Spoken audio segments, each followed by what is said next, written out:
After Budokai 3, fans had to wait an entire year until getting another Dragon Ball game, Dragon Ball Z Budokai Tenkaichi, released in 2005. Now, you must think, oh, it's got Budokai in the name, so it must be the successor. But no, it is an entirely different experience, of course published by Bamco in Japan, and made by an entirely new developer, Spike, who you know now as Spike Chunsoft. That's right, the Danganronpa people, as I assume most know them. They did indeed develop this series and are even making Sparking Zero. And yeah, that was the thing, in Japan Budokai Tenkaichi is called Sparking, a reference to the original Dragon Ball theme song, Cha-La Head, Cha-La. So yeah, it makes sense changing it for the West since we didn't get that theme, we got Rock the Dragon, the superior one. And for some reason they didn't call it Dragon Ball Z Come Get Me. Instead, Western publisher Atari decided to go with Budokai Tenkaichi. Now you look at this title and probably think the same thing all of us did, that Atari chose this name for a Dragon Ball game that is completely different from Budokai, and put Budokai in its name to trick fans into thinking it had something to do with Budokai. It's never been confirmed that is the case, it's only speculation, but I think they did. I mean, come on, a year ago you had a game called Budokai, then a game that has the same name with an extra word comes out a year later. Of course everyone would think that it had something to do with Budokai. Who wouldn't? The name was chosen so they wouldn't have to market it as hard. But yeah, even though we did know it was a scam, fans, including me and my brother, did pick up this game. And at the time, I'm sure we played it and had a good time with all the crazy effects and references and beam supers. But man, let me tell you, playing it today, Tenkaichi 1 is rough. I will give this a Tenkaichi. There is more to do than Budokai OG, but that's not necessarily a good thing. Like the story mode that takes place in Mr. Popo's sex dungeon. So a majority of the story is in-game being told to you while fighting. For example, you get a brief intro cutscene of the two characters exchanging words, you fight, then you move on after you win. Very basic way of doing it, but they also have extra fights to do that aren't necessary for beating the story, but unlock extra movie arcs and characters. I don't like it. Yeah, I'm playing the game a lot, but this presentation is kinda ass. There's no setup to events or any exposition. Well, there are a few segments narrated by King Kai, not the Dragon Ball narrator for some reason. I know these games are made for people who are already fans of the show, but I feel like I shouldn't have to already have watched the show to understand the story in this game. It may not like me comparing the two, but they both have Budokai in the name. This is what Atari wrought. I more appreciate the effort and love put into the cutscenes of Budokai compared to this. The only thing I'll give Tenkaichi or Budokai is the graphics are better, going for that anime style with realistic textures thing games these days try to do, but on the PS2, which is ambitious for the time, and I think it looks good. They could have put more effort into the cutscenes though. We gonna try to animate, guys? You'll really only enjoy the story mode if you enjoy the gameplay, and I think it's fine. It's really clunky though. The controls are pretty self-explanatory when you look at them. Oh, almost reduced to the options this time, huh? Give my girl no respect. Part of this game clunkiness comes from trying to do special moves. Instead of old Budokai do a combo, this game has the simpler hit L2 and the key blast button, maybe a direction, to do a super move. And then if you hit L2 and the guard button, you either do a get off me move for opponents being too aggressive, or an install move that makes you stronger for a short time.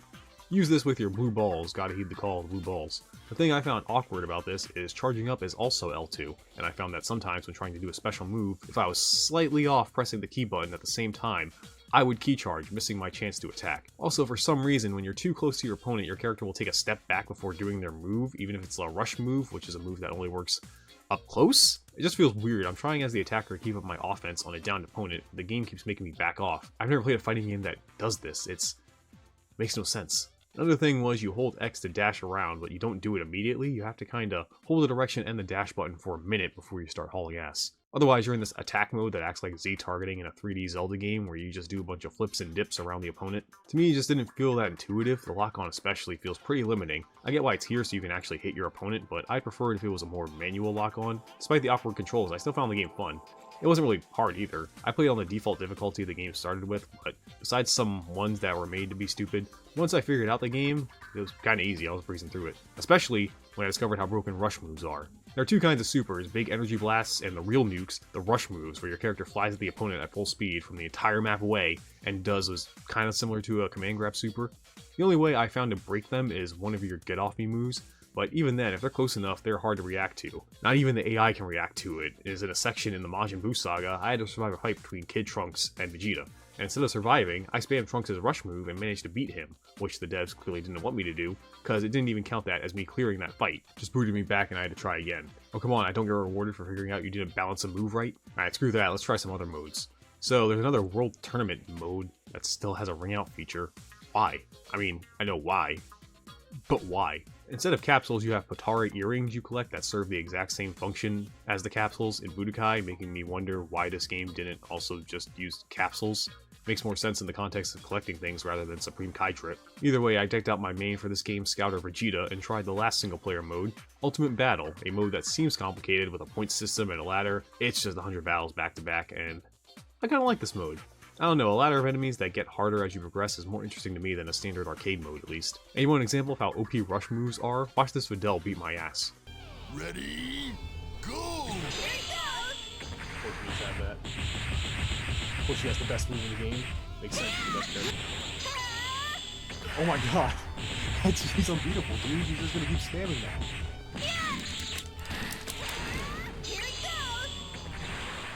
Like, look at that! It's just the homie. How are you supposed to beat that? Whoa, she kicked my ass. Maybe it would have been worth it to unlock her. Wow. That's far enough.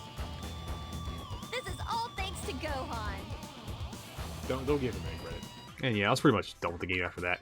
Overall, I feel the same way about Tenkaichi 1 as I did about Budokai 1. Not bad for a first attempt, but why go number 1 when you can go number 2? Was that a poop joke? Did I accidentally write a poop joke? Budokai Tenkaichi II, even more bullshit to do. Now I want to clarify, in the last video when I said that there wasn't much to do in Budokai games, it's not really me saying a negative thing about them. Many fighting games were like that at the time, and they're games made to be played with other people, so it made sense that it had very limited amount of stuff to do. Then Tenkaichi 2 came along to waste your time, give you so much content. As now the story mode is like playing a whole Dragon Ball RPG, wow, amazing. You can fly around the world like Budokai 3, you can level up your characters, well, their equipment, secret characters, and fights to find. Oh, this is genuinely amazing. You have to try to ruin this. Wow. It's been a few hours now, and I'm still on the Saiyan saga. In every other game I've played so far, I finished this in like 20 minutes. It makes sense, right? You only fight 3 jobbers in it. Why is it taking so long? Oh, I know, because they throw in a bunch of filler fights that no one cares about.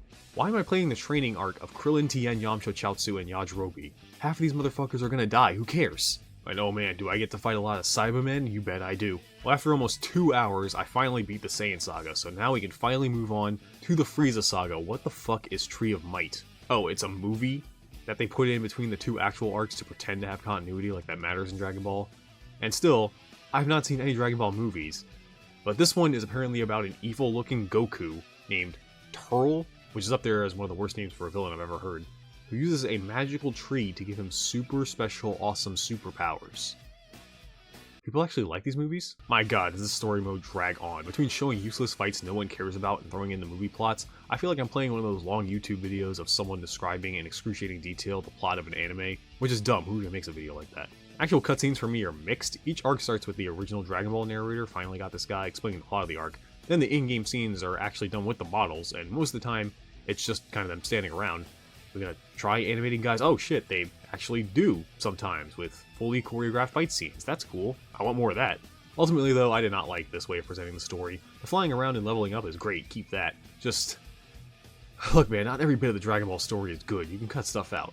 But Brian, you say, weren't you constantly bitching about how these games lack content and now it gives you content and you say that's bad? Yes. More doesn't always mean good. You could have a mode that lasts hundreds of hours with every character made by Toriyama in it with all kinds of references and callbacks and fanservice. But if it's not fun, who cares? And personally, I did not find fighting a guy named Slug to be something I want to spend my Saturday nights doing. Let's be real, coming from a non-movie watcher, the only movie villains that matter are Cooler, 13, and Brawly. All the rest are irrelevant. I'm sure if you're a hardcore Dragon Ball fan, then you love this, but as a more casual viewer, I think it's neat, these are in here, but shouldn't be required to beat the story mode. They should have done like the last game, make the actual DBZ sagas the meat and potatoes, and make the shit like the C-Tier's training arc an optional fight, and the movies also optional to unlock those exclusive characters. That'd be fine, but the fact you have to play them just turns me off. Which sucks, because I think the gameplay here has improved slightly. Dashing feels like you have to hold down the button less. I felt when using my specials and supers I never accidentally key charged this time, making me think they had some delay to that. Even the story mode had fun secrets where I found Master Roshi and was able to play as him using him to beat Nappa instead of Goku, like the story was always meant to be. I was having fun.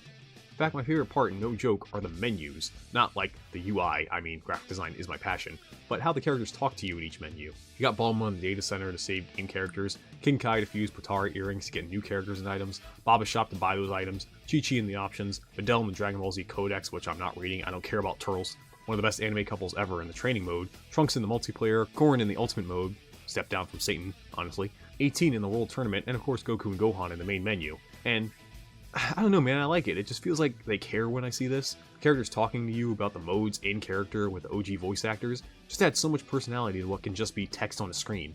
It's little things like this I think helps add to the enjoyment of games based on an existing IP. I mean, yeah, there is a lot of stuff I like about this game, but since I'm playing it by myself, most of the time will be spent unlocking stuff in the story mode, which is something I really don't want to do. Thankfully, I can stop playing that because we have the last, at least it was for a while, main Budokai Tenkaichi game, Budokai Tenkaichi III. Luckily, the story mode here does exactly what I talked about. The main story mode is the usual DBZ sagas, and the extra movie ones are optional. They also took out a lot of the unnecessary fights. It's more streamlined now, but took out some strange ones too, like you fight the whole Ginyu force as Goku in the story, but not Captain Ginyu, or Ginyu in Goku's body? Isn't it like one of the most iconic fights of the Namek saga? And we skip it? Well, they had to, because now that you're not wasting your time with a bunch of little fights, the few fights they do have take forever. What they do here is try to tell multiple episodes worth of things in the span of 1 or 2 rounds of a fighting game. To do this, they, well, I'm not exactly sure what triggers it. Sometimes it's your health getting low, sometimes it's your opponent's, it might be time, I'm not really sure. But eventually an R3 prompt appears, which has a cutscene play and characters talk, maybe you switch characters, and then you continue the fight until basically you're able to just KO them. That's fine, I guess, but the problem is it makes me feel more like I'm playing an auto-scroller than a fighting game. I feel like I have no autonomy in this situation. I'm just kind of mashing it until the prompt appears to continue the story, so I can make it to the end. Either you're not strong enough or your opponent's super overpowered because they want you to just keep mashing buttons until that prompt appears, so you can continue the story and make it to the end. A good example is this fight in the Frieza saga where you actually play as Frieza, which is cool. I like we're not just stuck to the good guys. You got Frieza and you're fighting Vegeta, Krillin, and Gohan while Goku is healing, and this is the famous "this isn't even my final form" scene, where Frieza goes through all his transformations. So, in this one instance in the story mode, you have to fight Vegeta, Krillin, Gohan, and then a revived Piccolo, all while transforming as Frieza into his various transformations. This one instance took me almost 20 minutes. That is ass. And what added to the time sink is I didn't know the character, and each of his transformations has different specials and moves, and the AI in this game is for some reason programmed to just run away and key charge constantly. It's very annoying. And when playing through it, I just found the story mode again to be kind of a slog. But you can make it faster if you want, because you might be thinking the same thing I thought when I was playing this. What happens if I just ignore that R3 prompt? At first I thought it would be like the first game and treat it like I didn't really clear it and make me restart, but to my surprise, no. It works. You can essentially skip the story by beating your opponent fast, if they don't have some automatically triggered cutscene that happens when their health gets too low. Some of them do. So with this, I beat the Frieza saga faster because I skipped Goku actually turning Super Saiyan by beating Frieza before that part happened, and in the final fight, skipped I'm pretty sure half of the dialogue and story by killing Frieza early, pretty much as soon as he went into 100% power. And man, does this feel cheap. Not in the sense of it being so good cheap, like money-wise cheap.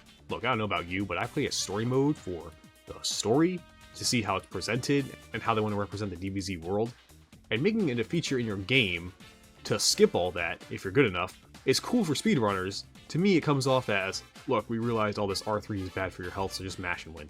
I think what adds to it feeling unintentional is when you do win fights like this, you don't really get anything like a special cutscene or dialogue. Well, sometimes you do. The fight just ends with some random PNG of a DBZ character giving you points, or whatever. So I don't even feel good doing this. The game doesn't really reward you for it. It doesn't feel like I'm gaining anything, it feels like I'm missing out on witnessing the story mode of this game. From what I'm aware, if you do end some fights early, it is a way to unlock certain scenarios and characters. That's cool.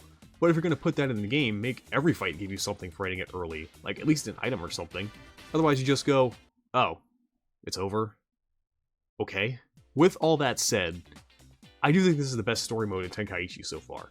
Like I said, it did fix all my complaints from the second game, and while ending fights early does not feel satisfying or intentional sometimes, I do like that it's there, because, look, I played almost 10 of these games back to back. I'm sick of reliving the Cliff Notes versions of the DBZ anime. I know what happens, so let's check out some other modes, and luckily, all the modes retain a character talking to you about the mode. Again, best part of the game.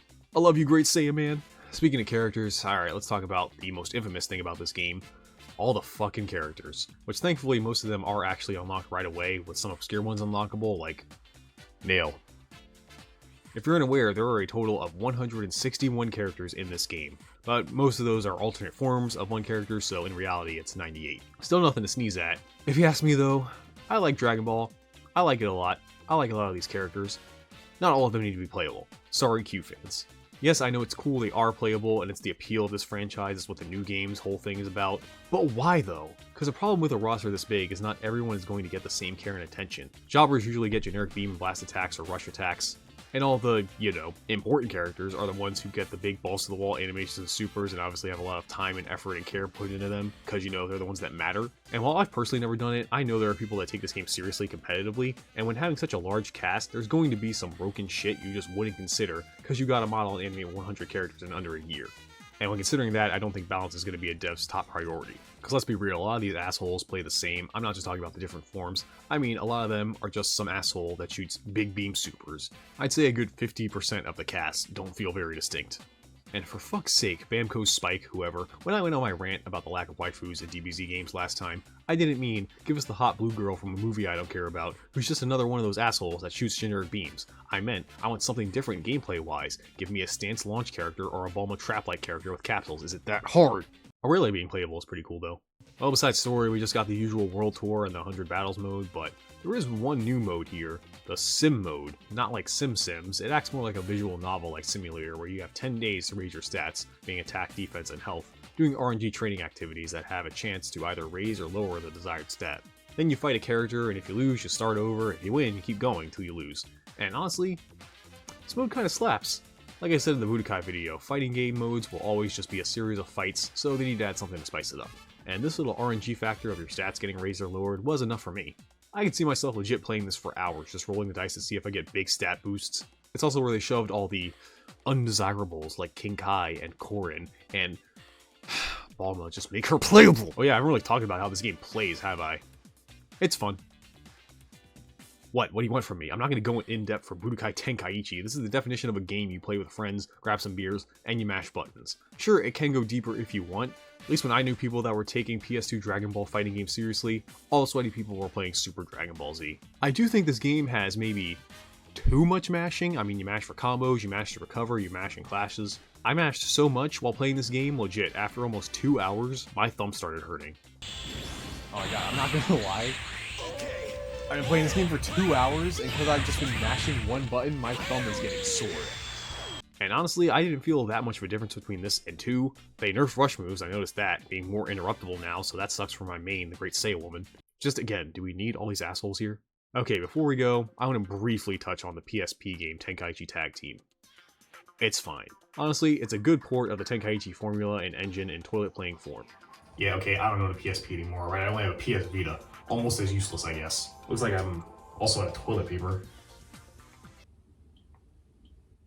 Gameplay-wise, the only major difference is you have a partner that fights with you tag team style, and I don't get it. I don't see how this shakes up the formula or makes the game more fun. I mean, I guess it's built for 4-player versus, but who the hell knew 3 other people who owned a PSP and this game? If you comment that you did, you're a liar. So I didn't really play this game for long and didn't plan on really talking about it because I felt I couldn't fairly judge it, as it's clearly meant to be a multiplayer affair.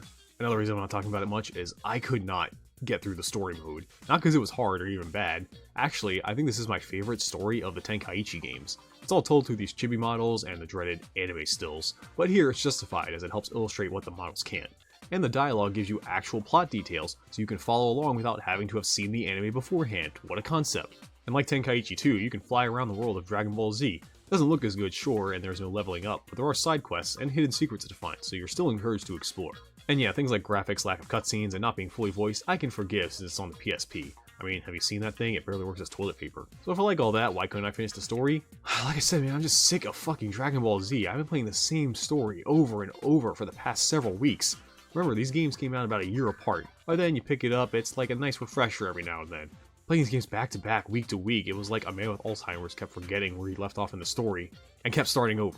I've killed Raditz so many times now, I'm starting to feel bad for the poor guy. He's just an innocent ape alien trying to do a little genocide. What did he ever do to deserve this? So that's all the Budokai and Budokai Tenkaichi games. That matter. Okay, maybe I'll talk about them some other day. But remember, the point of this was to hype me up for the release of the return of Tenkaichi, with all of its characters and balls-to-the-wall action. So after playing through all these Dragon Ball Z games, did that work? No. Yeah, I think I'll stay out of this one. I definitely want to play it someday, but I'll wait for it to go on sale or when an Ultimate Edition with all the shit ton of DLC they have planned for it is out, or Bulma or Launcher playable. God, I wish. It sucks, because this was to get me excited to play this new game, but Just witnessing the same story over and over again with similar controlling series has just burnt me out more than anything. I've had enough of Dragon Ball for now. To be honest, the 3D anime fighter I'm legit excited for is that new Bleach game, cause, well, on main consoles anyway, we really haven't had a Tenkaichi Ultimate Ninja Storm-esque game for Bleach, so that sounds kinda awesome. Oh god, and right, I need to talk about Ultimate Ninja Storm, and Clash of Ninja. Yeah, I've got thoughts on those. But for now, I think I'll stick to watching other people play Sparking Zero. Mainly because I'll be watching from the hospital. That PS Vita went very far up there, I cannot get it out. I'm